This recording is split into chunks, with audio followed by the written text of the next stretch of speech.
Docteur Eingerbitz, bonjour. Vous êtes chirurgien dentiste, attaché au service de parodontologie de la faculté de chirurgie dentaire de Strasbourg et vous allez nous parler aujourd'hui de l'halitose. Première question, pensez-vous que l'halitose soit un sujet moins tabou qu'il n'était il y a quelques années? Bonjour. L'halitose, sujet tabou, et moins aujourd'hui qu'il y a quelques années, certainement pas. Et il y a plusieurs raisons à cela qui nous permettent d'avancer cette évidence. Tout d'abord, il y a une faible place qui est accordée à l'enseignement de ce sujet au niveau des différents enseignements, au niveau universitaire, au niveau des salles de congrès. Et en fait, c'est sans doute le premier message qui doit être véhiculé afin que le sujet et l'information puissent être apportée jusqu'au niveau du patient. Ensuite, la deuxième information peut nous être apportée par les patients eux-mêmes qui vont chercher à leur manière l'information sur ce sujet et la façon qui permet d'affirmer que le sujet est tabou, c'est qu'ils vont utiliser une façon indirecte d'arriver à cette information et l'abondance d'informations recherchées sur le véhicule de communication qu'est Internet nous permet de voir que les patients sont curieux d'avoir des informations sur ce sujet. Si l'on songe au site chargé de diffuser une information sur la santé des patients, on s'aperçoit qu'il y a une très importante fréquentation de tout ce qui est sujet correspondant à cette demande. Qu'est-ce que le problème de la litose? Y a-t-il une façon de le prendre en charge? Où puis-je prendre ceci en charge? Y a-t-il des façons, des moyens d'hygiène simples ou plus complexes qui me permettraient de résoudre ce problème? Ne pensez-vous pas qu'en expliquant aux patients les multiples facteurs causes de la litose, on lèverait une partie du tabou? Oui, absolument. Encore faut-il pouvoir être à même d'expliquer les différentes causes, les différents facteurs étiologiques à l'origine de ce problème. Une fois encore, la meilleure façon de proposer aux patients ce service, c'est de soi-même être au courant de cette information. Et c'est la raison pour laquelle il serait souhaitable que l'information concernant les sources de la litose soit véhiculée dans sa totalité auprès de l'ensemble des confrères. Une bonne connaissance des facteurs étiologiques permettra de façon évidente d'aller proposer au niveau chez les patients les traitements adéquats et ceux-ci seront fort reconnaissants à l'ensemble de la profession pour ce service rendu. Justement, pour entrer plus en détail sur les causes de la litose n'est pas principalement d'origine gastrique. Non, effectivement, classiquement, la cause principale des problèmes de mauvaise haleine est une cause orale, bucco-dentaire. C'est la cause essentielle et effectivement, au niveau de l'ensemble de la population, on a tendance à penser qu'il s'agit pour cause essentielle des problèmes gastro-intestinaux. Une étude récente de confrères polonais, Dr Grzegorczyk, a montré que lorsque la question est posée auprès d'étudiants débutant leurs études, de praticiens avérés ou de patients, eh bien, l'ensemble des trois groupes allait supposer que l'étiologie principale est une étiologie gastrique. Donc, en fait, il y a une idée reçue, préconçue à ce niveau-là, qu'il faut résoudre tout simplement avec l'apport d'informations complémentaires dont on parlait il y a quelques instants. Alors, comment aborder avec un patient qui ne vient pas pour cela, qu'il semble souffrir d'halitose? Que lui dire et surtout comment lui dire? Alors là, de façon évidente, il faut se remémorer le terme que vous avez utilisé il y a quelques instants, qui était le terme tabou. La prise en charge d'un problème venant affirmer sa doléance, son symptôme de mauvaise odeur buccale, doit être faite avec un certain nombre de précautions. Et en cela, on se range à la façon de faire qu'ont eu certains confrères de différentes universités d'organiser cette séance de consultation. Je pense à nos confrères de l'Université catholique de Leuven, ou des confrères balois, ou des confrères canadiens de l'Université de Vancouver, qui tous, lors de l'organisation de cette consultation à litose, ont cherché à préserver un lieu d'intimité pour recevoir le patient et aborder ce problème qui bien souvent est masqué de longue date. Ainsi, le fait de conserver une certaine intimité va permettre au patient d'aller révéler ce qu'il a bien souvent conservé en lui durant de très longues années. Un rapide historique sur le déroulement épidémiologique de la consultation à litose à l'Université de Leuven a montré que les patients consultant pour ce problème, bien souvent, avaient caché ce symptôme durant plus de 5 ans avant d'en parler à une personne. Donc une fois encore, le cadre protégé, privé de cette consultation est important. Et en cela, nous avons cherché à démarquer le lieu de consultation de l'ensemble des consultations du service de parodontologie. Alors justement, les patients qui viennent spontanément vous parler de ce problème d'halitose, comment l'expriment-ils et que vous disent-ils? Il s'agit la première consultation est assez particulière. Les patients qu'on va interroger sur ce sujet ont un historique, un vécu qui est troublant, surprenant. Bien souvent, au niveau de l'anamnèse, on se rend compte qu'ils ont consulté, qu'ils ont été amenés à consulter à plusieurs reprises des spécialistes qui correspondent à des pathologies qu'ils pensaient être à l'origine de leurs problèmes. Ainsi, on note très souvent des pathologies suspectées gastro-intestinales, ORL, et bien souvent la recherche, l'identification du problème à l'origine de leur problème d'halitose remonte à bien longtemps. Et nous devons faire une recherche de façon à pouvoir confirmer cette intuition, cette supposition, ou alors l'infirmer et trouver l'étiologie, la cause juste. Et en fait, le rôle essentiel que nous avons dans ce service est de réaliser le diagnostic positif. Il y aura 2 possibilités, où la personne effectivement présente une mauvaise haleine, et nous avons des moyens de mesure qui vont aller dans le sens d'une confirmation de cette suspicion, ou alors il n'y a pas halitose, c'est-à-dire que la personne a supposé en avoir une, et en principe, l'information de la non-réalité de l'halitose au patient doit suffire à le rassurer et lui permettre de vivre à nouveau normalement. Enfin, il y a une dernière classification, une dernière situation possible. Le patient peut avoir supposé avoir mauvaise haleine, avoir reçu l'ensemble des investigations permettant de réaliser des mesures, confirmant ou infirmant son problème de mauvaise haleine. Et si nous lui affirmons que nos moyens ne nous permettent pas de lui confirmer son problème de mauvaise haleine et qu'il pense malgré tout avoir mauvaise haleine, alors il y a sûrement un problème une approche un petit peu plus profonde à faire au niveau psychologique de façon à lui faire comprendre que cette impression est sienne et que la connaissance médicale actuelle ne permet pas de confirmer cette supposition. Justement, je rebondis sur ce que vous venez de dire. Quels sont les mots qui doivent pousser le praticien à aller plus loin avec son patient?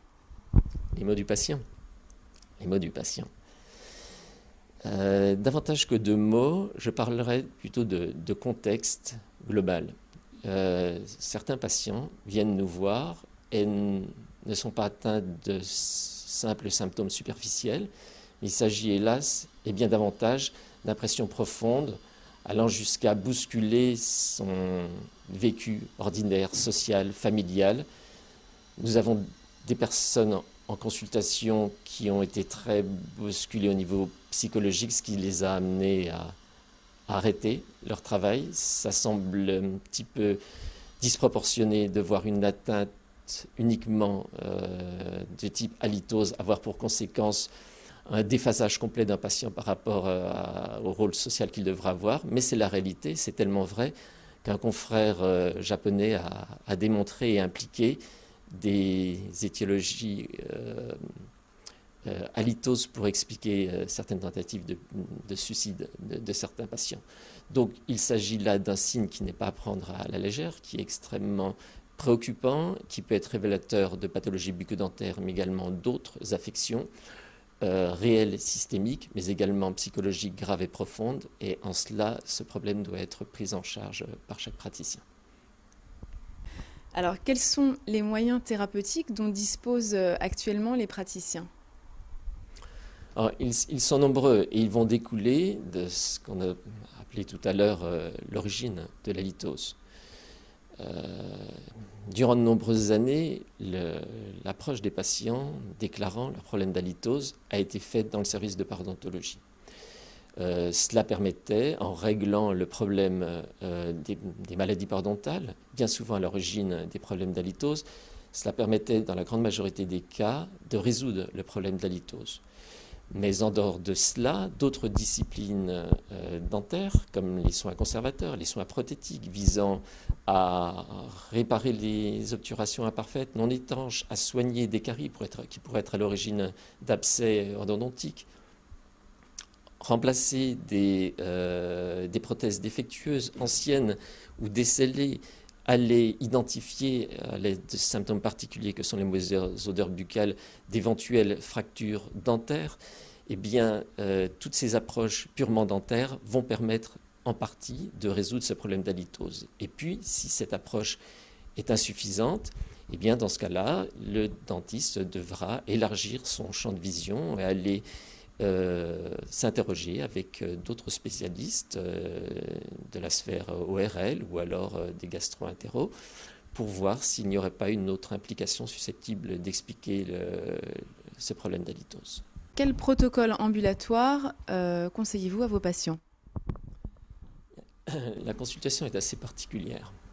Les personnes venant nous consulter ne sont de loin pas exclusivement les patients venant consulter dans le service de parodontologie. Il s'agit pour un bon nombre d'entre eux de patients ayant parcouru de grandes distances avant d'arriver ici, des patients du centre de la France, des patients du nord de la France, même de la région bretonne. Et donc, il ne faut pas espérer pour nous apporter une solution immédiate à ces patients dans le cadre de la consultation. Et donc, nous dépendrons de deux choses. En premier lieu, de la prise en charge des praticiens de ces patients qui vont prendre en charge les pathologies parodontales, dentaires ou prothétiques qu'on aura identifiées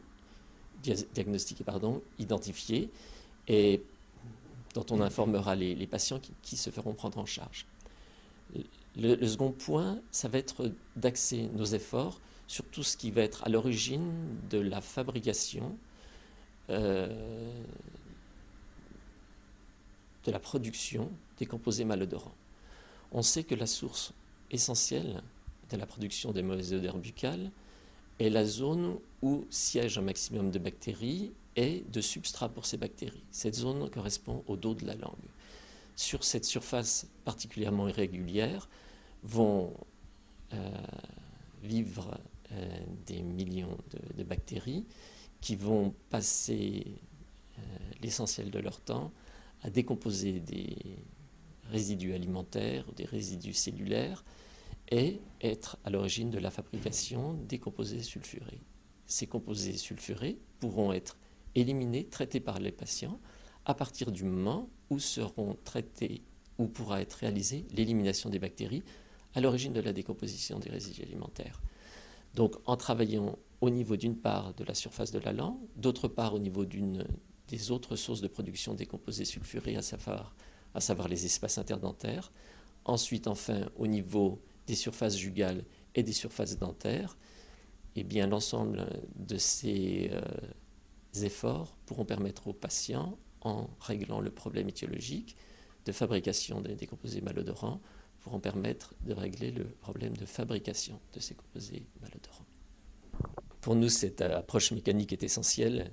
Il s'agit de faire de notre patient un véritable collaborateur à domicile, fort de la nouvelle expérience qu'il aurait eue au niveau de sa propre protection contre la population bactérienne.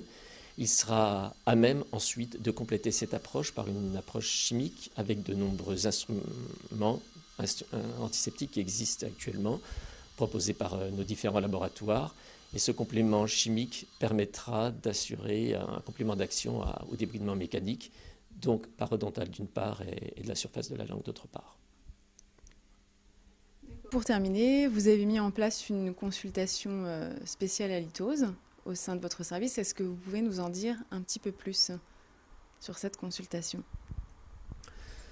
Bien, j'ai parlé il y a quelques instants de la consultation halitose qui est établie dans d'autres services d'autres pays. Nous sommes à un stade d'installation de notre consultation halitose. L'idéal, auquel nous tendrons peut-être, nous arriverons peut-être un jour, est d'arriver à une consultation qui arriverait à apporter l'information des deux autres origines essentielles des problèmes d'halitose, à savoir les problèmes ORL et éventuellement les problèmes plus intéressants, les problèmes systémiques. Au niveau de notre consultation, comme j'ai dit il y a quelques instants, l'essentiel de notre rôle est d'aller déterminer la positivité du diagnostic. Être sûr que l'étiologie de la litose, la mauvaise haleine du patient, correspond à une pathologie bucco-dentaire, parodontale, ou alors intéressant les dents ou les prothèses en place.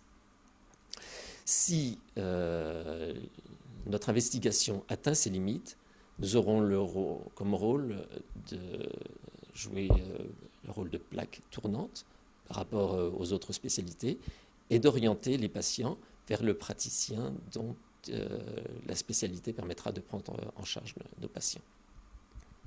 En complément, je dirais que nous sommes très dépendants des moyens d'investigation à notre disposition.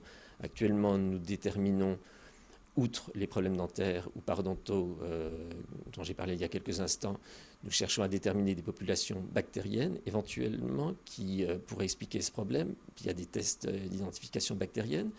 Nous complétons nos investigations avec l'évaluation des composés sulfurés qu'il y a dans la cavité buccale. Il y a de toute évidence une véritable dépendance à l'égard des instruments d'enregistrement que nous avons à notre disposition. Mais je dirais que l'élément essentiel au niveau de notre prise en charge, c'est quand même l'écoute, l'interrogatoire, qui est spécifique, qui représente à lui seul un pan de mur qui va s'effondrer autour du patient qui est bien souvent isolé, qui n'a personne à qui confier son problème et qui, au moment où il va se confier à cette personne, et oreille qu'il n'a pas eue depuis des années, va enfin pouvoir nous permettre, par des mots bien précis, de trouver, de nous mettre sur la voie du problème qu'il a et de nous aider à traiter son problème. Docteur, merci pour toutes ces précisions. Bien, c'était un plaisir de vous recevoir et j'espère que ce message contribuera à porter ce message d'information auprès de nos confrères dans l'ensemble de la profession, et tout ça pour une meilleure prise en charge de nos patients, pour lequel cette prise en charge sera sûrement une avancée au niveau thérapeutique. Merci.